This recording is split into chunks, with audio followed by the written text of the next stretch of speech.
here right now with uh, Julia Boerst, and it's Friday, right? Friday the 6th. Mhm.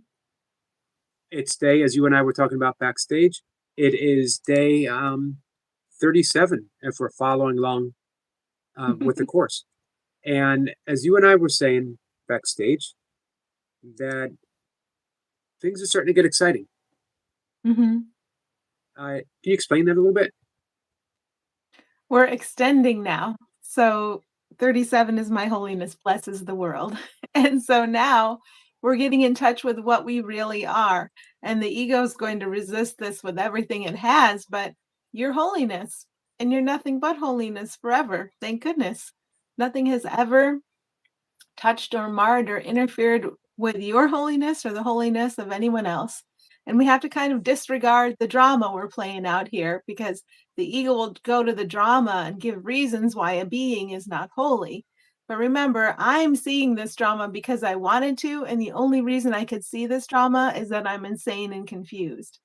But thank goodness, like a tendril of sanity is, hello, reaching out to all of us and reminding us actually you're holy beings and good news.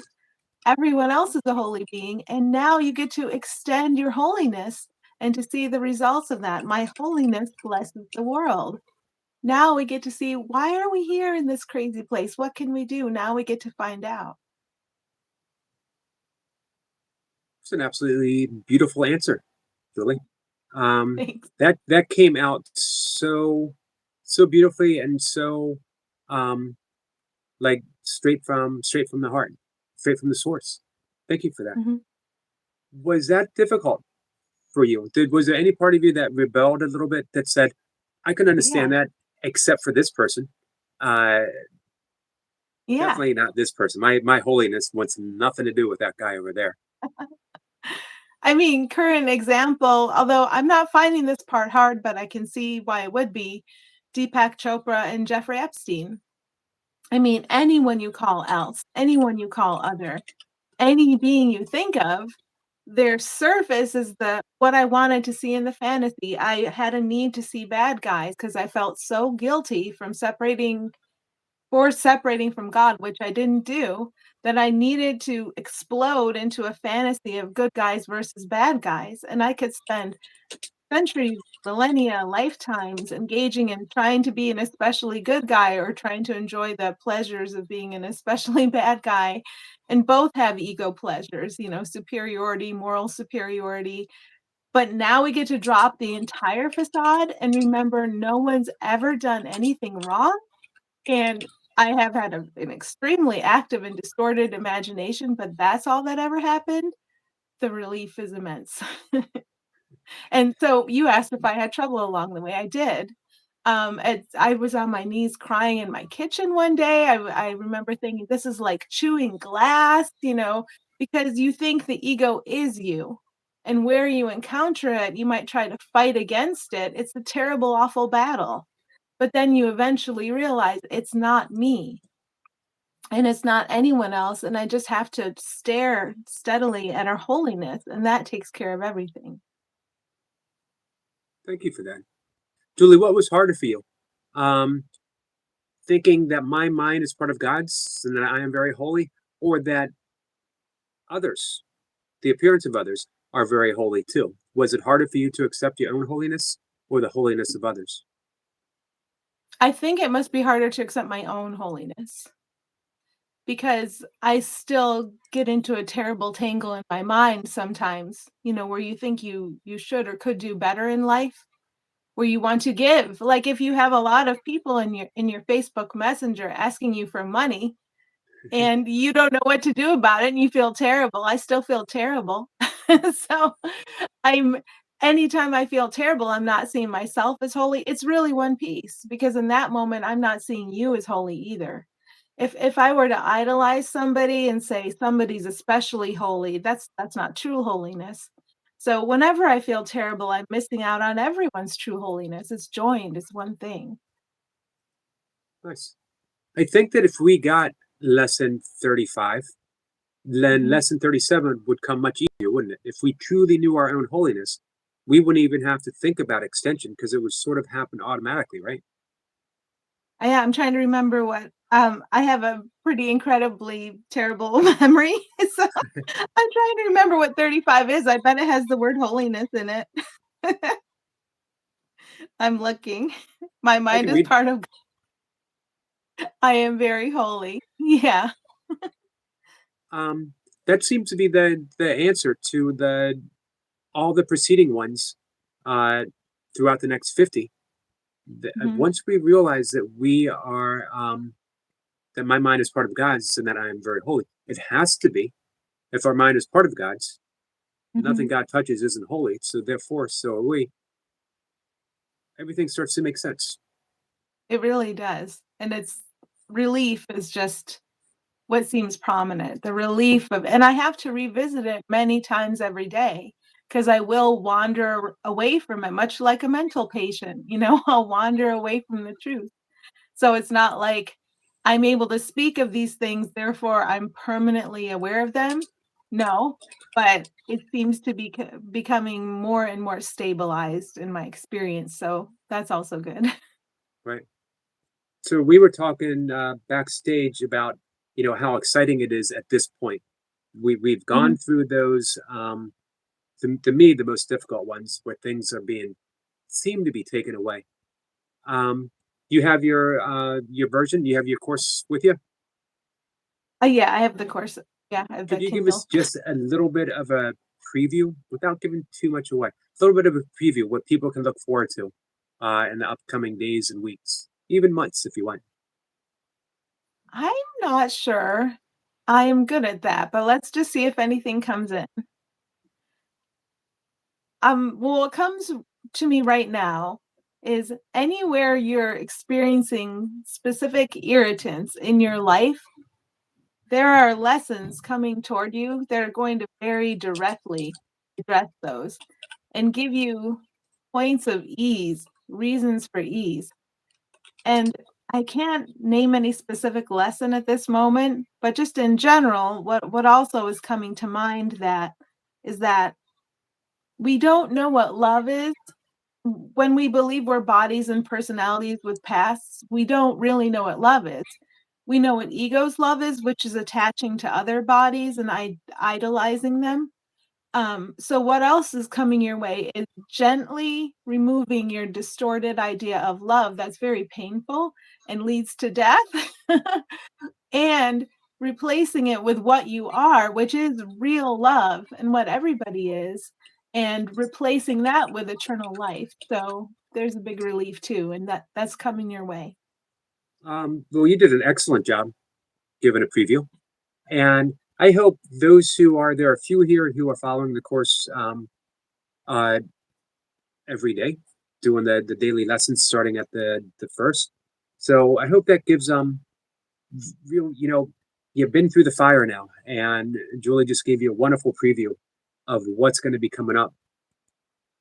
We have a question for you. Mhm. Do you think if we are truly embracing I am very holy, extending out to others comes naturally? Yeah, because I'm looking back at the very first times I considered I am holy, and it felt very wrong. It felt like elevating my separate self. And now this time around, it's so clear to me. I came into the lesson knowing everyone's holy, everyone's loved fully. Really, we're eternally alive. There is no death. That all the good news of the course I brought with me. It's much, much easier now to say, I am very holy. Kat, I hope you liked that answer. I sure did. So I also mentioned when we were talking earlier before we went live that the holographic nature of the Mhm. course. Is there a particular lesson or something from the text that really gives you a great example of what we mean by holographic? God is in everything I see because God is in my mind. So it's everywhere. What's true and what's real is everywhere equally. And the ego wants to see us to see all these different good and bad things on top and separate out what is real and what is here and say, this part of what is real and what is here is good, and this part of what is real and what is here is bad. But suddenly you have the power to look through both and rejoice and be grateful to all your fellow beings for what they are, not for how they appear, for what they are and always will be. So it's just a holographic, it's everywhere. It's repeated everywhere. Um, so how do we know that what we're looking at is of God? How do we know that uh, this is of God, this is from the ego? Where is that distinction made? How I feel. So that's my constant guide through the day. If I'm not oriented toward God, I need to reorient. And you don't need to use the God word if you don't want to. There were years and years where I didn't want to, and now it comes naturally to me. And I'm still adjusting to that. You could say toward what is real, toward what is actual, toward what is sane, all synonyms. So as I reorient toward that, I honestly forgot your question, Eric. Am I answering it? You are. So even if you know what, even if you forget the question, what's coming out is gold. So just let it Okay. flow. That's been happening to me a lot lately. But I would just to continue the thread here. If I'm focusing on what you are, I feel good. Yes, now I remember the question. My feeling is the indicator. When I don't feel good, it's a simple indicator that, Julie, you just need to reorient back toward the God in everyone and everything, and away from what ego's telling you. So I like to still find a specific ego thought I believed to say, here's the cause for the feeling of anger, the feel of irritation, the feeling of being burdened. That was the cause. I believed a thought from ego. And now I'm reorienting back to God. Can we see God um, in the everyday and the ordinary in this world? Yeah, I think when you're at peace and when you're joyful and when you're grateful and it's more generalized, because the ego can get in there and say, I have $100. I'm grateful for the $100. The sun is out and it wasn't out yesterday. So now my ego is satisfied and I'm grateful. But there's a joy and a peace and a beauty that has nothing to do with looking in the mirror and approving and disapproving. And it just comes upon us. We all know it. There's no one who doesn't know what that inner joy is, that doesn't come about because the ego's been satisfied. It's more a sudden awareness of a beauty that's here amongst us. And that's available to all of us all the time. So that's what we learn to tune into it. And when we wander away like a mental patient, which I do every day, we just wander back. Um, I think some people are afraid that the beautiful things, the loving things, um, that they're going to be taken away, or we're going to lose them Mhm, when we begin to wake up, when we begin to see through the ego. mhm. What's your take on that? Starting point. There's a starting point, the fear of things being taken away. So why do I feel fear? Because I believe something ego told me, and the ego told me that things will be taken away, but real things cannot be taken away. There is no sacrifice. And so studying the course, we began to learn there is no sacrifice. We cannot lose anything. And these things that seem to mean so much to us are temporary. Everything of time and space is temporary. The stars are temporary. The flowers are temporary. The moon is temporary. Everything I might call individually beautiful in time and space is temporary. This body is temporary. This expression of personality is temporary. And we're happy to let all of it go. So part of it is acknowledging I got attached to a lot of things in time and space, and I'm willing to allow my day to be used to see where I'm attached, where I don't feel good, and to let go and to accept what's really here. And if you're not there yet, you're like, I love my cat till the ends of the earth and you're a crazy lady, then just know you have a holy relationship with that cat, and everything here works together for good. So it's not like we throw it in the garbage.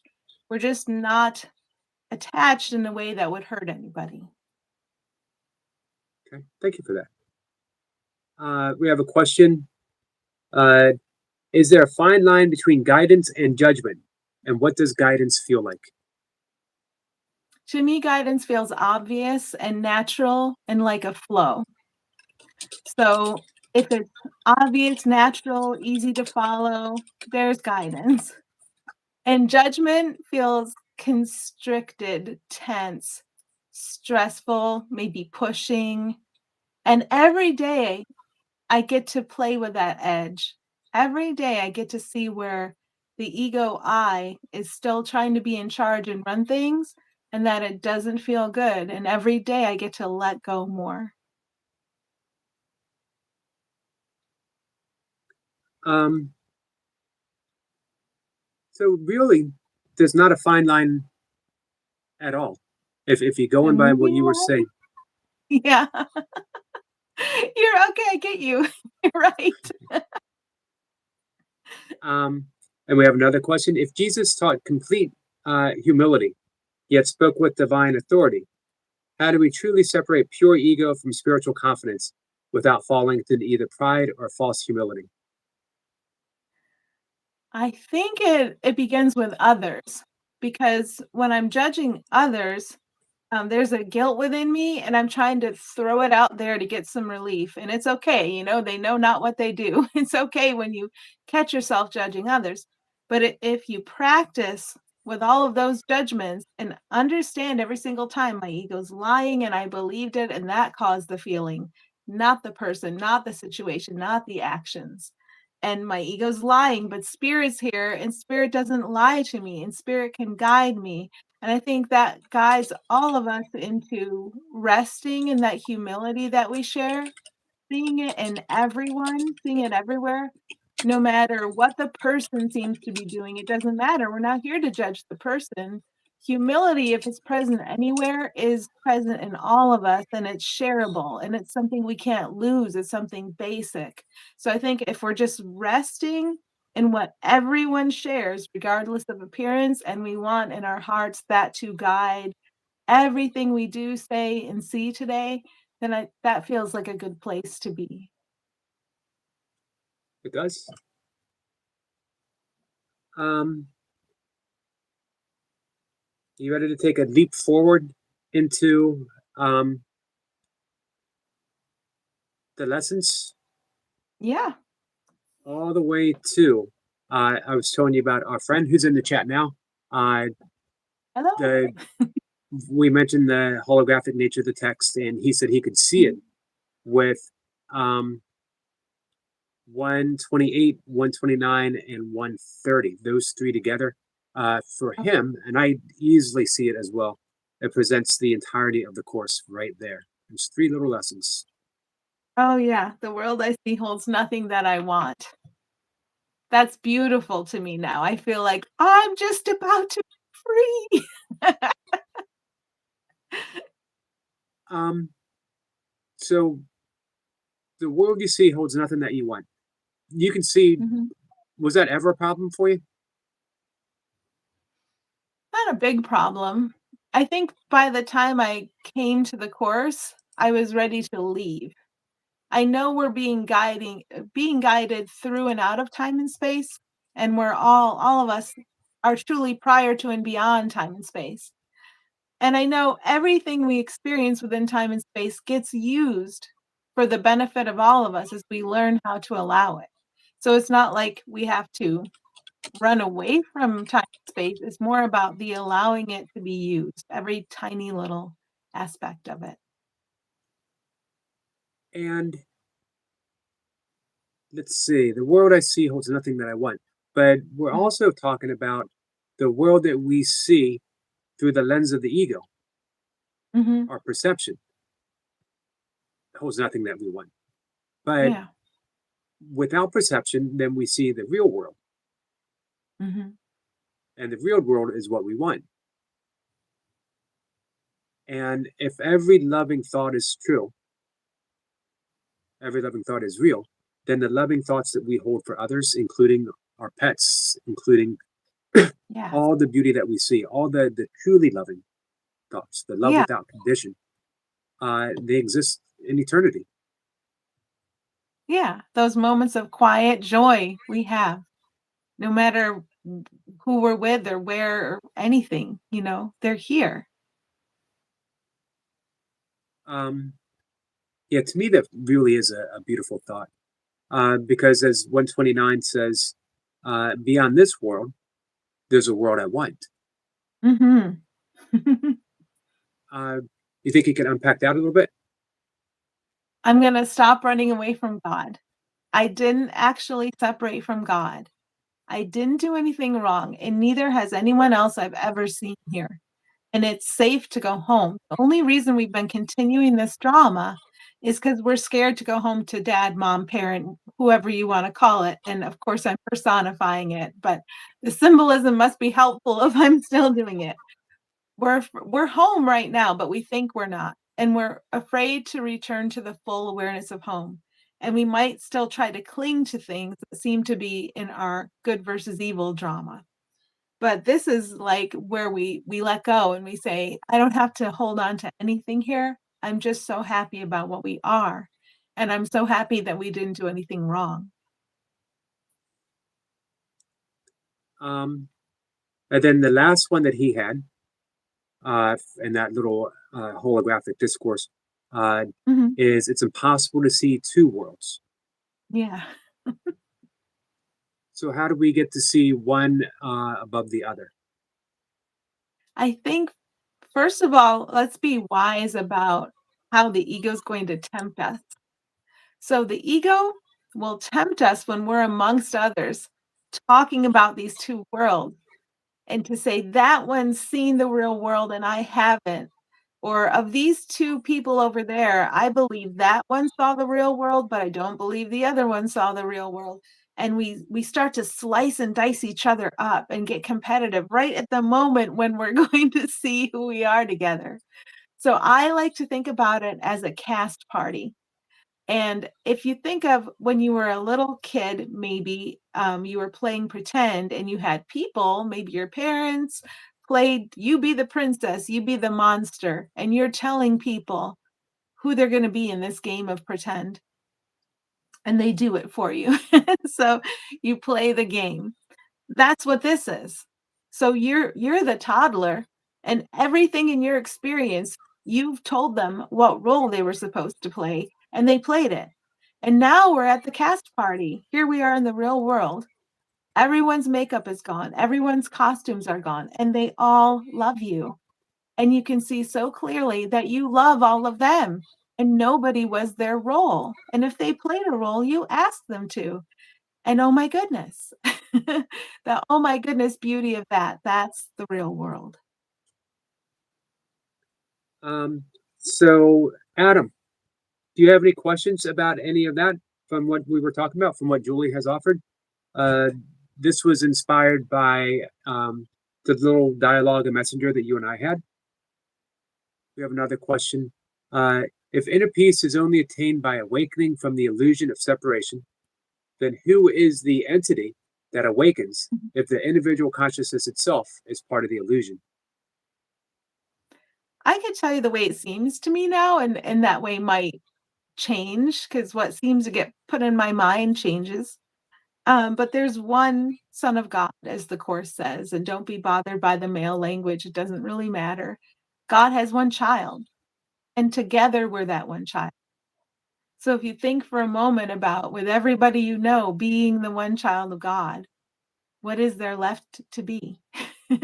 Now we think as humans we want to do and say and accomplish and achieve in this world, but if you're love, extending love forever, what more do you need? That's it. That's you. We just forgot. We thought we're these little walking around bodies, and that's okay. We're being helped. Um, he has some continuing questions, and I'm going to jump to his one of his last ones. How can a non-existent entity perform a real act such as awakening? Doesn't this imply that the pursuit of peace is a closed loop where the illusion attempts to end itself, thereby reinforcing it. I think we're very simple. We're children and we can be reached through the heart. So I don't think I have to worry about a closed loop. Um, the awakening, the action, all action and speech is illusion. So everything I perceive is an illusion. Now, we kind of transfer over to an illusion that's very helpful to us all. And that seems to happen as all of us start to allow it. Like, I made this illusion, it's crazy. But now I'm going to allow every single facet of this illusion because I love everyone and myself so much. I'm going to allow every facet of this illusion. I'll let it be used to help all of us. So it's still an illusion. It's not real. I'm not going to pretend that anything in time and space is real, but all of it can get turned over to what we are together, to the love that we are together to help all of us. And I think if it's simple enough that a child could understand it, it communicates to your heart and your heart is right. Okay, Masafa, that was for you. I think a lot of confusion comes with that term awakening because we think Mhm, that there is something or someone that awakens, that, mhm. and this is where the course talks about, spiritualizing the ego, that all of a sudden we're going to wake up and it's going to be us, this little ego us, but a better, more spiritual us. Yeah. Yep. We get over it. It's okay. We, get- we do. Um, and the ego's never going to awaken, for one. Um, and it's never going to be truly spiritualized because Yeah. it just it just doesn't exist. Mhm, And so it's not. I always think awakening does sort of give us uh, that thought, the thought of the ego that, man, once this happens, everything's going to be great. Uh, yeah. I'm going to have all that I want, and Uh-huh. which is also why the ego, being very tricky, wants to perpetuate the search. It wants to search. It loves being a seeker, but it also knows that if that awakening did happen, and of course, it doesn't need to happen because we're already awake. Who we are is already Mhm. wide awake. But if the ego gets what it thinks it wants, the ego disappears. So it wants to perpetuate that search. I think that's the loop, um, being that an endless seeking. Mhm. Let's see. Any more questions, guys? I'll just jump in and say seeking has to be temporary because it's an action in time and space. So looking at it from where we actually are, it's just another temporary thing. It's okay. I don't have to judge it up, judge it down. I don't have to judge it over there. I don't have to judge it over here. It's an illusion. Okay, let it be used for the benefit of all of us. Done. Awesome answer. Um, Adam wanted to say thank you, Julie. And Yogi, that was Thank you. probably one of the toughest lessons because I have a tendency to nihilism. And 128 especially bothers me. I wonder what those three lessons will be like the 12th time around. Um, it gets better. I have to admit that I have learned the word nihilism probably several times, and I always forget. But what I do remember is the nihilists in The Big Lebowski, and they're the people Right. with the dough. But I can't for the life of me remember what nihilism means. Um, First, I want to add the nihilist with the weasel in the bathtub and German accent in the Big Lebowski. Um, and I would be amiss if I didn't point out, by the way, that I am a certified minister in the Church of Dudism. You Uh, are? so I can perform all Big Lebowski related services, weddings, funerals, That is graduations. amazing.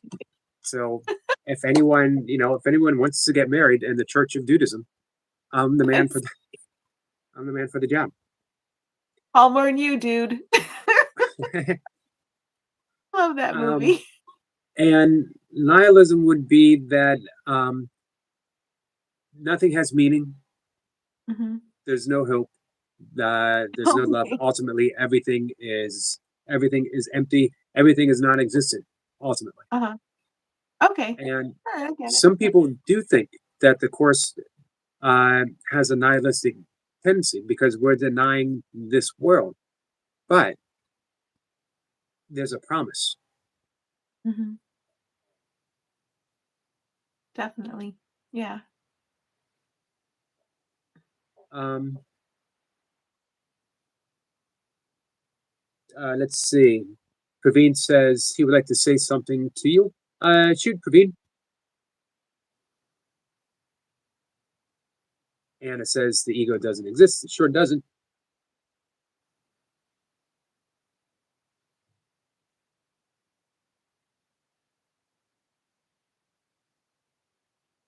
All right. Praveen says it feels truly amazing whenever uh, Julie Ma'am joins you live. Simina and I, Smeen's his wife, feel that Julie Ma'am is extremely cute, kind, radiates an energy of innocence as a child, just like Jesus calls us to be, like children. That's beautiful, thank you. I'm happy to be here with you. And I guess I wanna say it's it's the what we are of all of us that gives us the experience we have here. It's all of us. And Kat says, similar Kat says, thank you so much, Julie. It's always nice to have you here. Hi, It's Kat. one of my favorite parts of the month. It's fun. Yeah. I'm just going through. Okay, here we got another question. If the spirit mind is capable of projecting an illusion of such density and complexity, does that not render it a parallel creator possessing Mm. a power source lacks the power to create what is not real? Oh, okay. I think I get it, but set me straight if I don't. Um, so it's like my fantasy has, a cord and a plug, and I have to plug it into source. So my fantasy of time and space, and obviously any of you can say my fantasy of time and space because we're all the one child of God, but I have to take responsibility. So I'll say my fantasy of time and space has a cord and a plug, and it won't work if I don't plug it into source. So I'm actually using the power of love to imagine anti love. And in anti love, we have fake love and then fake hate. They're both fake and they oppose each other. And it's crazy. And so I wake up and realize I made this machine, I plugged it into God's power, which is my power, and I'm nuts. Then I don't really unplug the machine because I'm advised, listen, you're real crazy. You're enmeshed in this dream and this fantasy, and you need some help. So we're gonna help you. And now you gotta let the whole fantasy get used to aim back toward your power source. And no, no one's done anything wrong. And then everything will unfold from there. I hope that Perfect. answered it. But let me I know if it I, didn't. I believe it did.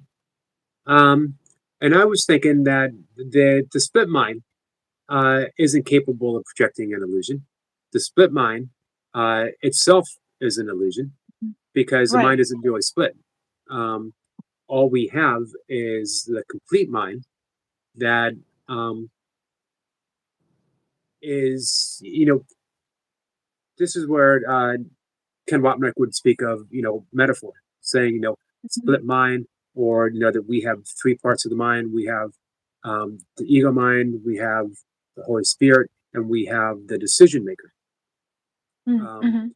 the it's the decision maker uh, that is either choosing ego which is Yes. projecting, or the Holy Spirit, which extends. Mhm. And because the ego doesn't truly exist, um, that it really, you know, we think because we're in it that it has density and complexity, but Mhm. from the Holy Spirit, it's nothing. Yeah, the funny thing about the complexity you made is it's nothing. So don't try to figure it out. I think the course says you don't have to analyze meaningless data. And I just love that line. Every time I read it, I think, "Ah, again, the relief. You don't have to analyze meaningless data. There's no meaning to be had here." So I guess that's where the nihilism comes in, but our meaning is in the one thing all are together. Um, that was a really good answer. It was a really good answer. I'm looking at Christ was a douche. We nailed that jerk to a tree. He dead. He been dead since then. I'm That's telling you, Jesus could take a joke. Jesus can't take a joke.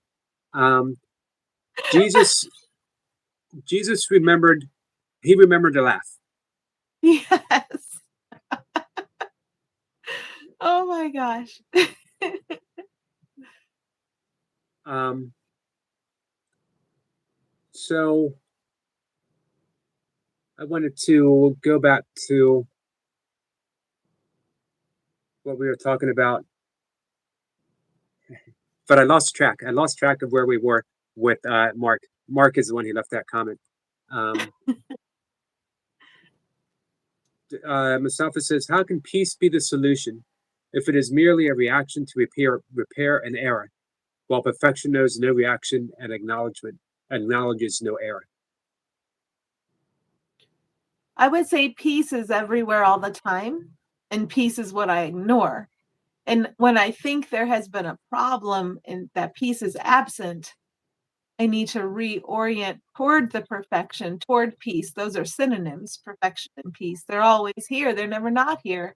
I'm just ignoring them.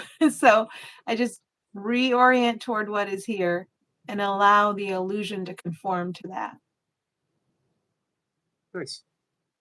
And I'm not so sure um, that peace is the solution.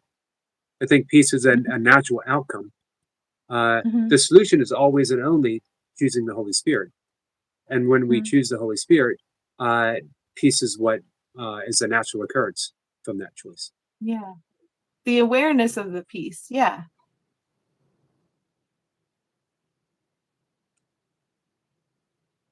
I guess the drama I made was to try to pretend peace isn't here. And then within the drama I made a fake peace that would be absence of disturbance for a little while. But the fake peace I made for this drama is is meant to be interrupted. So then if we go down into our foundation, like way down into the foundation we all share, oh, here's actual peace. Okay. That's my starting point. Um, Miss Flipper says, "Can it be beneficial to distinguish between Jesus and Christ?" Yes.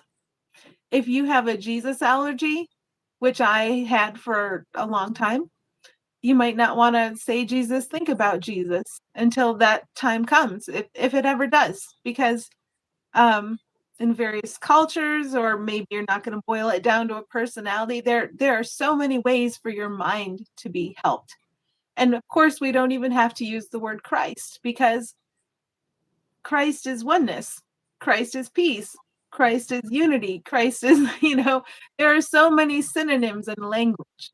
And every bit of every illusion, no matter what the culture or the background or the allergies to words or anything, every bit of every illusion can unite in assisting everyone through and out of our confusion. And in my case, Jesus has become more personal to me. I think of him as my brother. I think of him as always with me. I feel his influence, and I'm very grateful to him. And if I'm with people who seem to be in a more religious context and they really love Jesus too, I feel like we have that common ground of the experience of Jesus, and maybe that's how it's supposed to be.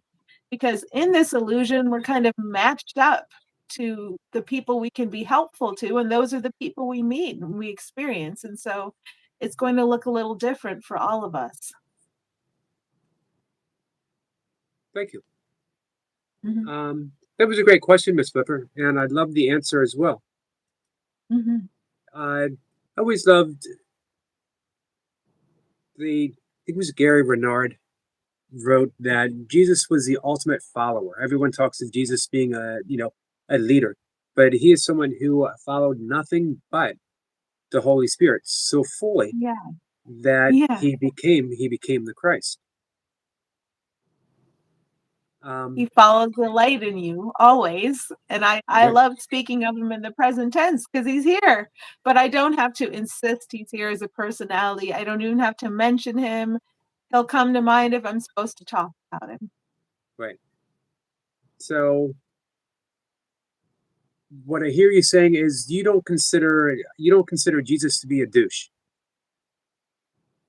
right? Let's see. Let's take the word douche and stop judging it and think of what a douche is for: washing, purifying, renewing, cleansing. So, yes, Jesus is a beautiful douche, and so are Wow, you. 'Cause whatever what he is, you have to be. It's a rule. what a beautiful, beautiful turnaround. Uh, awesome. This is something else. What do you think of that? This is, by the way, the first time ever on my live stream that I've been called a douche. But maybe it isn't the first time that I've been called a douche. At least, probably behind my back quite a few times. Um, In but that was German, it. shower is Dusche, if you Right. wanna take a shower. So it's in German, think of how much you like showers.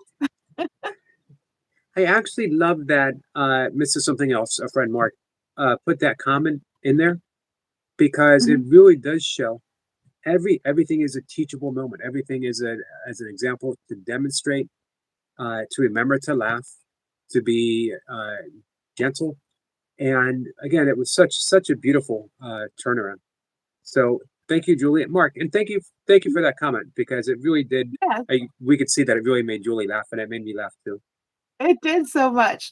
It still does.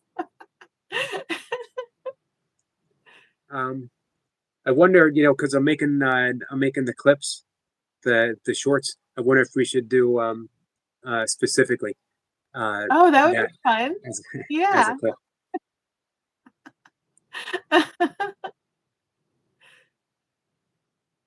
Um,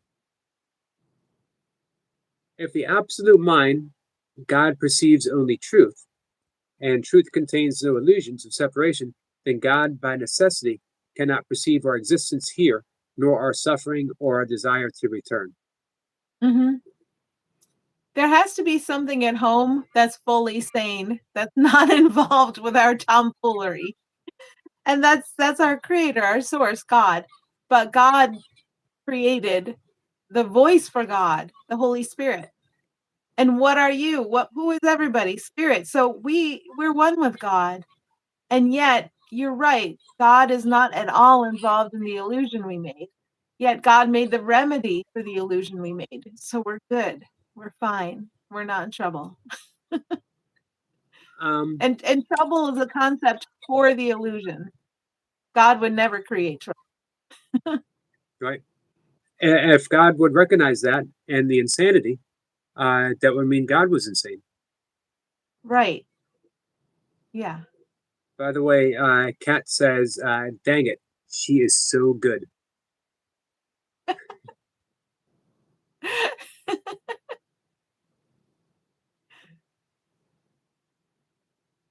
The Um, thumbnail must say, Jesus is a douche. He well, is. He's a what beautiful, refreshing douche. my channel would either it would either blow up in like I got to see what's happening, or it would blow up with people picketing my channel. Uh, evangelicals around the block.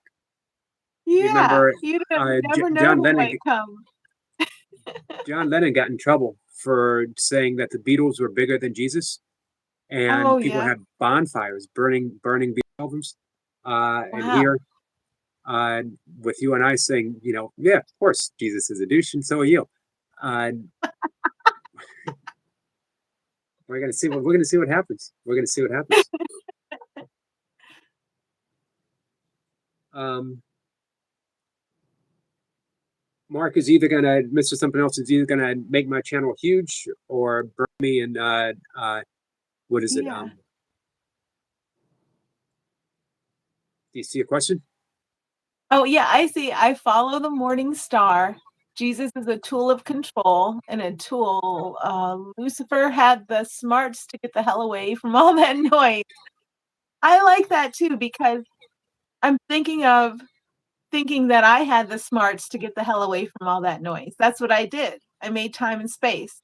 I'm going to make my own space where I can do whatever I want and I can be something not what actually is. I'm going to make something different. And now for something completely different, but it can't be real. So it can't be real. So it's okay. It's okay that I did that. And because I didn't do anything.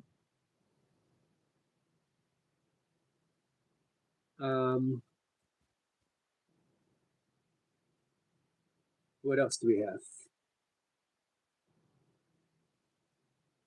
Oh, how about the idea of control? Jesus being a tool of control, because there are two kinds of control. I'm always like as this seeming entity, this person, kind of like a robot, right? The body, the personality, they're always under control. They're never not. I can be under spirit's control, Christ's control. I can open up to what I am and what you are, what everybody is all together.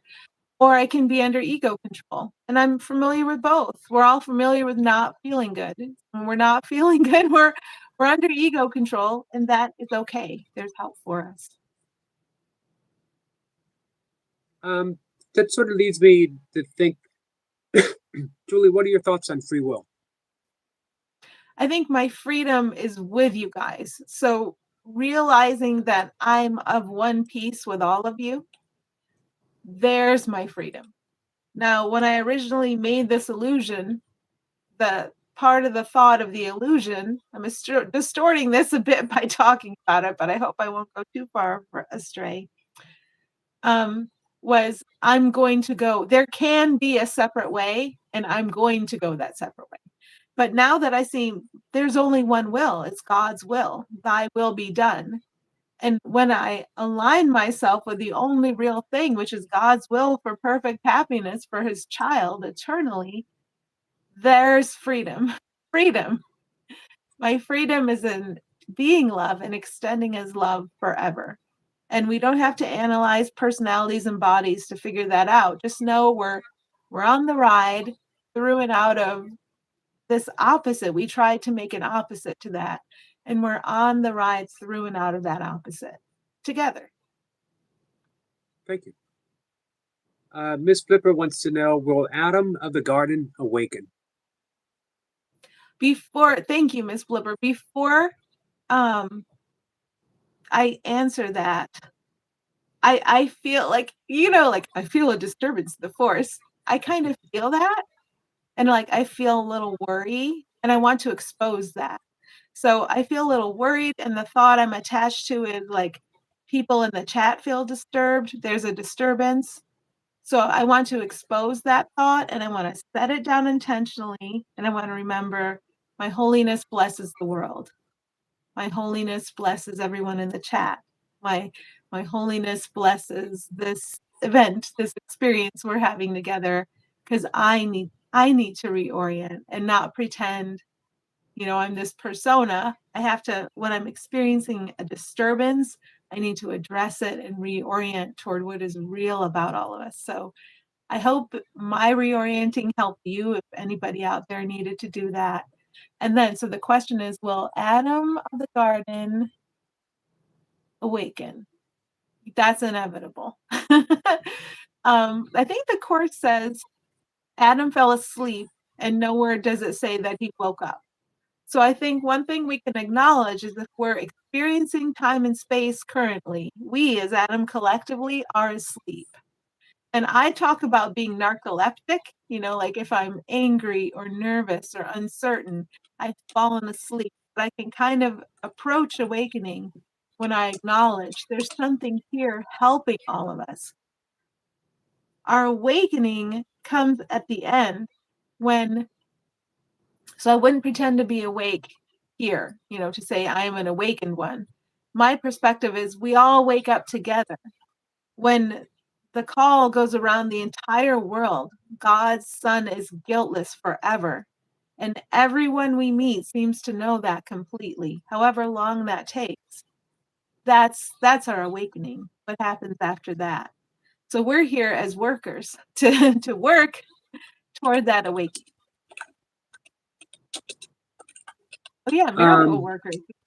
That's the miracle. Lady Sky, how are you? And Miss Flipper, that was an answer for you. Thank you, Julie. I'm sorry. Okay. I'm sorry I'm laughing at this. I won't. That's okay. Um, I'll just let it go. because Mark is regular. Um, it's just part of the everyday, Yeah. working with Mark. So it doesn't register more than a smile and a laugh as well. Yeah. Some people get upset. Some people take it very serious. Mark is a good guy. He's got a great heart. Mhm. So when we know where he's coming from, uh, you know, it's just another friend. That's right.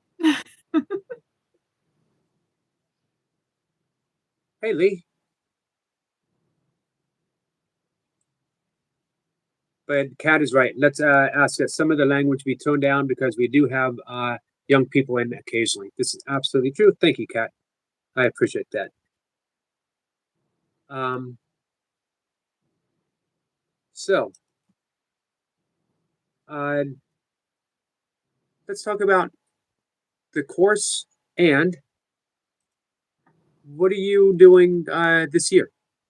Are you doing beautiful work on your channel as always? Thank you for that. Um, and are you following um, daily lessons, or are you just keeping it for? I know you mentioned before that you sort of keep it as at this point uh, that you don't go, day by day with the course. Yeah, I follow the daily lessons. I do the lessons every day. I just feel like they go in deeper and deeper every time and helps me reach that joy, helps me focus. So yeah, personally I find them very helpful. Um, I What I was going to do. Uh, David Fishman talked about uh, the reviews of lesson 200 to 220 that he believed contains the very essence of the entire course. That if he just did those 20 lessons, and the review begins and ends with "I am not a body, I am free, for I am still as God Mhm. created me." Um, and I did do 20 days with them, but I felt called to go back where I left off and proceed with the daily lessons because, like with Mhm. you, I I don't do.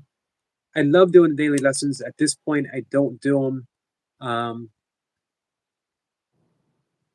the way I did when I first started, first Mhm. several years, or even just a few years ago. I use them as a form of meditation. I begin my uh, mantra practice with the thought of the day, with the idea for the day, um, and almost like a contemplative prayer. And I let it sink in, and then it naturally leads to my mantra, and then I end it with the lesson Mhm. again, and then I remind myself of it through the day. Um, Trusting in what has been the theme for us today, trusting in that holographic nature that um, At this point, reminding myself of the essence brings the wholeness to me. Mhm. And it's a good example of the Holy Spirit just taking what's around you, the lesson, and making use of it and telling you what to do and what not to do very clearly. Thank goodness. It's so easy when it's made obvious, we can follow. Right. Um,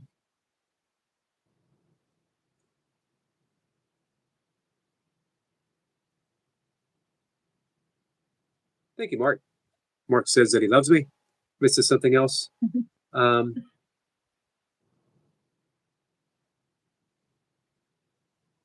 The Lord be with Zyra and everyone.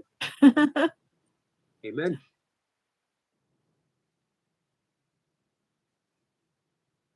So we've been asking some questions and flowing along. Is there anything that you want to that you feel called to um, offer some insights on, or that you want to let flow, um, or help us be unpack a little bit? I would say what comes to mind is holiness, probably because the lessons of the course have been focusing on holiness. And it's brought me such joy to understand I can just rest with the idea of anyone at all and invite myself to acknowledge their holiness. And that just seems like such a beautiful starting place for anything. And the idea that rest is very important before I do anything, that I need to be resting in what everyone is together and what we all are together. As much as I would want to spur myself into action, that rest is really important. And then having a way of going back to that rest again and again and letting that be the inspiration for any action or speech that's going to happen.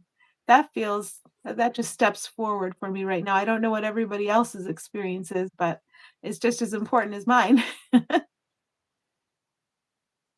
Imagine how our life would be, how our life would proceed if we woke up every morning and before we entered the building, before any interaction, if we just had that thought, my holiness blesses the world, my holiness blesses Mhm, this person. As you did when you felt that there was a little bit of disturbance in the chat, just that little pause, and my holiness blesses the chat, my holiness blesses you. But, I go back to the manual for teachers and the 10 characteristics of God's teachers in gentleness. Uh, mhm, what a gentle way to go through life. My holiness blesses the world. mhm. Yeah, what I was hearing is I was kind of the ego part of me was trying to carry on, and the guidance I was hearing was, "You're gonna be pretending, sitting there smiling and pretending if you don't stop and admit you feel worried." So, I realized that's really important. Yeah. Right? And that it's not always the case. Maybe I'll get to that point where what am I gonna do in the grocery store? Say, "Hey, I feel worried." I don't do that. But in certain contexts, now I'm far more willing to stop instead of carrying on with some sort of weird pretending. Like, why are we pretending to be these characters? Let's just let spirit work through us however spirit wants to. Um, yeah, there's a lot to be said. And you know what? It takes a lot of bravery to have that sacred pause, to stop what we're Mhm, doing, um, and not just say, and not just think, my holiness blesses the world, but first to feel that holiness mhm. and then let it extend naturally outwards. And maybe that's the bravest thing that we can do. Yeah, maybe. I'm a little distracted by the chat because somebody brought up the Watchers, and I heard somebody say something about the Watchers yesterday, but I don't really know what I'm talking about. But does it have something to do with fallen angels? I don't know what watches are. Hi, Hammer. Anybody in the chat wanna tell us what the Watchers are and if they're important? I don't know, it just caught my interest. The watchers are important. I do not know, it just caught my interest. The Watchers are the ones who created the Nephilim. I just heard about the Nephilim yesterday, and it seemed to be in a bad context. Don't And know I what that is think either. to recognize is that maybe you want to think of yourself as a fallen angel, a fallen, if you want to use the biblical language, because if we're here in a place where there's war and murder and we believe we're a body and that body's inevitable end is death, then yeah, that does seem like a fallen angel. Does none of that experience is very angelic, but I guess what comes to me is, listen, we're on the way out. We're on the way home. All we have to do is allow the illusion we made, just say yes to letting every tiny bit of it be used to serve everybody in love and follow the guidance that comes from that. You're home free. You've always been free. You are free. You're loved. I guess that's my response to that. Thank you. Um, Generally speaking, when like I seldom ever get involved in conversation on my chat or Mhm, anywhere else on things such as um, conspiracy theories or mhm, uh, things that are too like esoteric or um, paranormal stuff. All of that is absolutely fine, and it can be mhm, interesting. It can be very curious, but I always go to the introduction of A Course in Miracles that mhm. nothing real can be Yes. threatened, and nothing unreal exists. So my curiosity seems to end at that point. That uh, at this point in my life, it just doesn't seem there's no interest to follow down that line. I have no, Yeah, for one, I have no interest in words that I can't understand, and the list of words that I can't understand seem to be growing I like every it. day. Me too. But nothing real can be threatened, nothing unreal exists. Herein lies the peace of God. I'm thinking that's a beautiful dusha, a shower, it It it is. refreshes you and you're reoriented, and yes, that's right. If we're concerned about demons and watchers and um, that things being burned before the second coming, Mhm, then we're feeling threatened and we're mhm, dealing with the unreal. And it's just an easy, as you did with the comment of the Dusha, all we need is a turnaround. In any mhm, moment, that sacred pause that you stopped and turn it around. I'm feeling threatened, mhm, so um, it must not be real. If I'm not experiencing, and you began with this, you began with, um, well, how am I feeling? This is what I know if I'm on course or off course. How am I feeling? So if I'm mhm, feeling threatened, if I'm feeling fear, if I'm feeling confusion over a conversation that's going, then obviously then I am dealing with the unreal, um, and I can just allow my holiness mhm. to do what it does.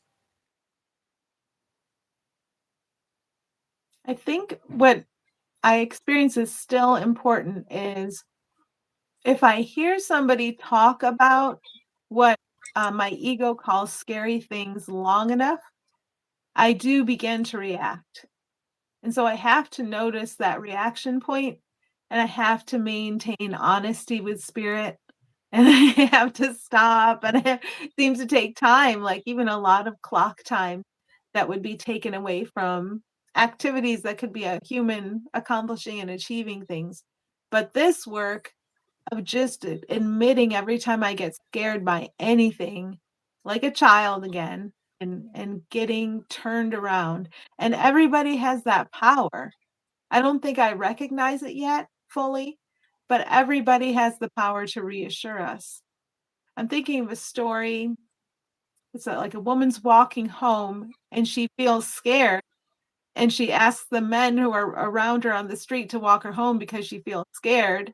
And the idea of the story was they were gonna mug her or something, but because she asked for help, they helped her get home and feel safe. And so I think that story is so beautiful.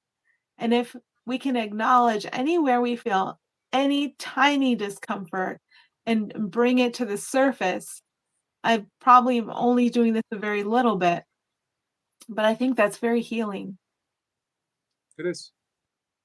Thank you. Yeah. Kat has a question. When did you start realizing you were hearing the Holy Spirit in real time?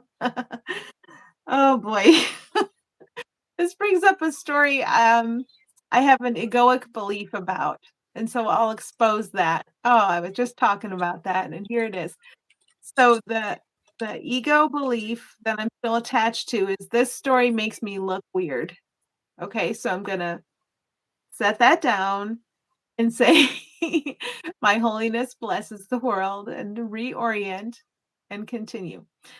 Okay, so I had an experience that you could call an awakening experience. I don't really call it that anymore because I like the idea of awakening being reserved for when we all do it together. And the day after that, in the shower, I began to hear a voice. And it was strange because it's like hearing your thoughts. It wasn't an audible, it didn't seem to be a human voice outside of me. It was in my mind, but it definitely did not seem like me. And it was startling. And it was gentle and funny, thank goodness, because that's the only way I could have started and continued to listen to it. And it said, "You are an actress in our favorite soap opera, and we are following your story with great interest." So that was back in 2010. And I continued to listen to the voice, to write from the voice, to learn to speak from the voice, to just learn. I've been learning ever since then. I'm still learning and unlearning. And it just came in like that.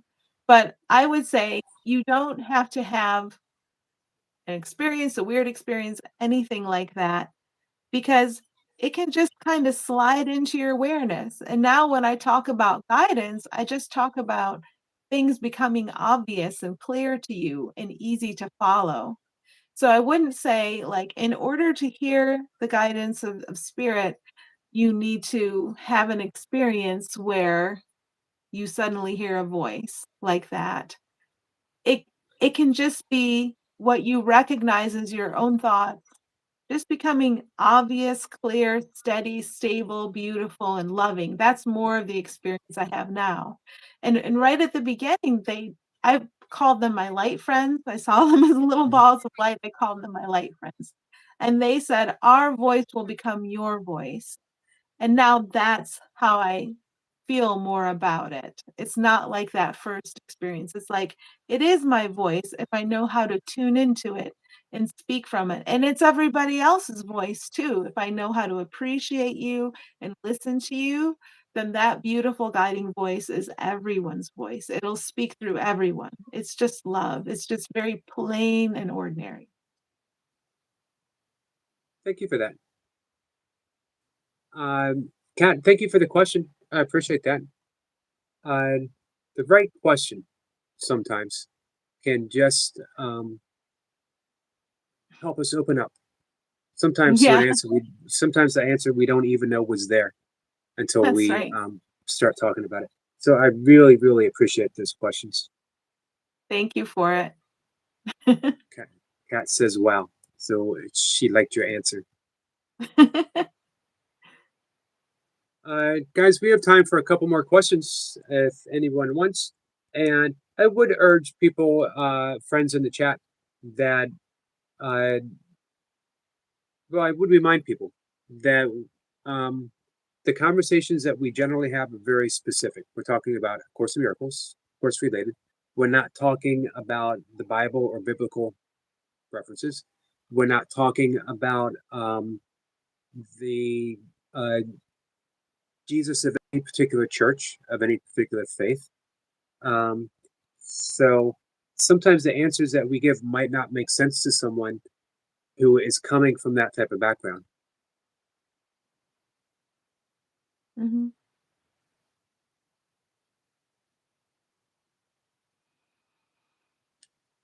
See something of note.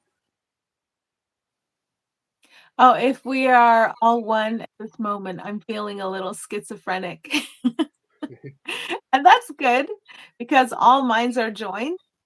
And when we feel a disturbance and we know how to address it correctly, I'll say, I don't know, that's the best word I can find, then we can help anyone across time or space. Anyone across time or space crying out for help.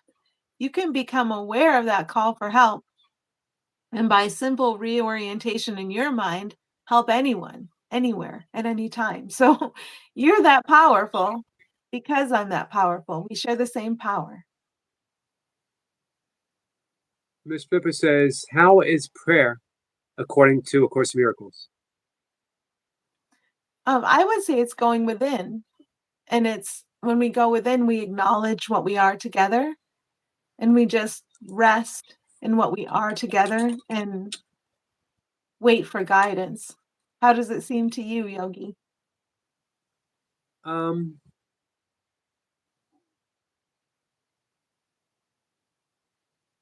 it's a good question. I think beyond conversation to, at this point, silence. That I always love Herman Melville's silence is the only voice of God. And it reminds me that that means that God hears in silence as well. So when I'm able to just get quiet, let go of my demands, I'm going to go to the Song of Prayer. Mm, And they have the ladder of prayer. mhm, That on that first rung, it's been a little bit since I've read it. On that first rung, we have the dictionary prayers and praying for something. And mhm, then on the next one, we are praying for others. And then the third one, we are like in conversation. If I'm not mistaken, we're in conversation with God, with Jesus, with the Holy Spirit. And then the very last one is that's that state of non duality where uh, prayer itself is just instant communication. And that is not a level that I arrive to often, mhm. but it is sometimes in my morning meditation when the world is very quiet. It shows itself to me. And that's the beautiful thing. I love keeping, I can bring that up if you want the ladder of prayer, song of prayer. Oh, yeah.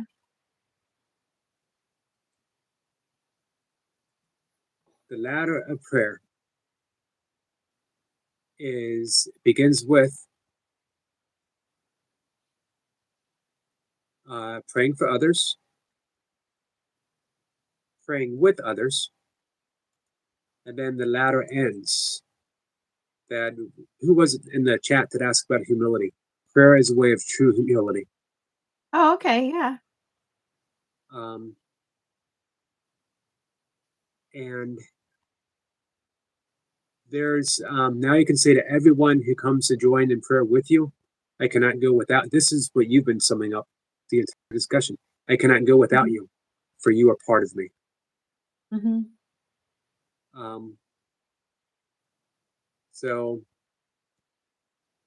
the ladder ends with this: for learning is no longer needed. Now you stand before the gate of heaven, and your brother stands beside you there. The lawns are deep and still, for here the place appointed for you, the time when he should come has waited long for you. Here will time end forever. At this gate, eternity itself will join with you. Prayer has become what is meant to be, what, what it was meant to be, for you have recognized the Christ in you, which is the ultimate nature of prayer, recognizing the Christ within others, the Christ within ourselves, the Christ within others. Um, 2 days ago, I had a guest, Jeff Bailey, who is a yogi and also has been practicing the course since 1990. And he brought up the yogic salutation Namaste, uh, mhm. which is basically Sanskrit for what the course has been saying this whole time as well. The divinity, the light within me, recognizes and salutes the light within you. Um, so I love that as a form of prayer. Just that Mhm. silent nod, uh, Namaste, or um, I recognize the divinity, I recognize the light. Yeah, that's This is- beautiful. Thank you.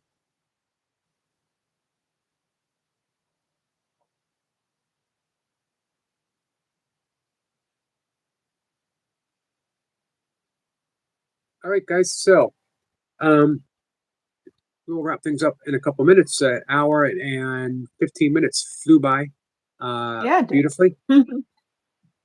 We have time though. If anyone has did I miss any questions that you'd like me to get back to?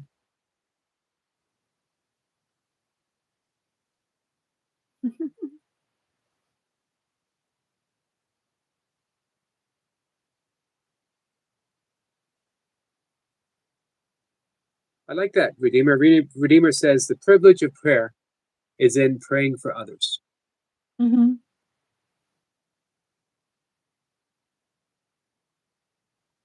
Yeah, and praying for others, we recognize the fullness of them. There's no lack in their being, and I think in the Course it says you can pray to the Christ in anyone. I thought that's so beautiful.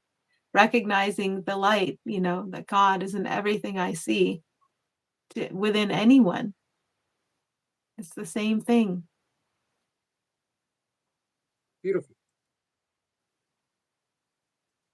Um, okay, Julie, any last minute thoughts you want to throw out? Oh, before we get Yeah. to your last minute thoughts, Huh. how is Diona? I think she's doing all right. I think she's had a challenging week this week, but she's moving through it, and, my holiness blesses you, Dion. Yes. Yeah. Um, okay, so closing thoughts, Julie. What I'm hearing right now is embrace your uncomfortableness. So whatever brings up, like, the awkward or the uncomfortable, there's something very beautiful behind it, and the example I have is when there's a silence, and you could interpret it as an awkward silence, it's very often a beautiful silence if you really go into it and find what your thoughts are about it and drop those thoughts and then reorient toward the holiness that's present everywhere. You get to exist in and with and for that holiness with everyone just by finding it everywhere in every moment. Beautiful. Um, so we'll wrap things up. Yeah. Kat says thank you. And if Diona does feel better towards the end of the month, if you both want to come up, she might want some support if she wants to come up. Yeah, I Um, think should do one together. Yeah. and that would be great. I'm looking Yeah, forward I'd love to to. come back with her. Um, Mustafa says, Julie, you are welcome anytime, and you're one of the most wonderful guests we could ever enjoy talking to. Thanks, Mustafa. Thank you, everybody. I'm happy to be here with you.